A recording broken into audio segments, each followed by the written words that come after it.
Hello， 大家好，歡迎返嚟廣東話5分鐘，我係 Miss Bear， 我係 Mrs. Bear。我哋今日要傾嘅主題係萬聖節。Trick or treat！ 一講起萬聖節，我就會諗到啲小朋友逐間屋敲門，然後問人攞糖。係啦，第一個字就係糖。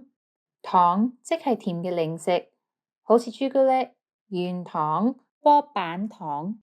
喺萬聖節，小朋友最期待就係收到好多糖。但係要出去攞糖，一定要有好特別嘅服裝。冇錯啊，第二個字就係服裝。服裝呢，就係你着喺身上面用嚟扮嘢嘅衫，例如扮吸血鬼、扮巫婆、扮超人，都需要一套服裝㗎。有啲人仲好有創意，用垃圾袋都可以整到一件服裝，好搞笑㗎。第三個字就係鬼。萬聖節同鬼有好大關係㗎。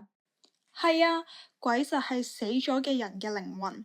喺故事入面，鬼通常都好恐怖，但係喺萬聖節多數都係人扮嘅。所以呢，你見到街上面有好多鬼行嚟行去，其實呢都唔使驚㗎。仲有一樣嘢好重要，就係化妝。第四個字係化妝。化妝平時係令自己靚啲，但萬聖節嘅化妝就唔同㗎喇，係要化到好恐怖，例如流血咁樣。啲妝越恐怖，就越有萬聖節嘅氣氛。最後一個字係南瓜。南瓜就係一種橙色嘅瓜。萬聖節好出名嘅南瓜燈就係用南瓜整成，畫咗入面再放蠟燭，變成南瓜燈，好有氣氛㗎。係啊，幾乎冇南瓜就唔似萬聖節。無論係裝飾、服裝定係糖嘅包裝，都會可能見到南瓜嘅樣㗎。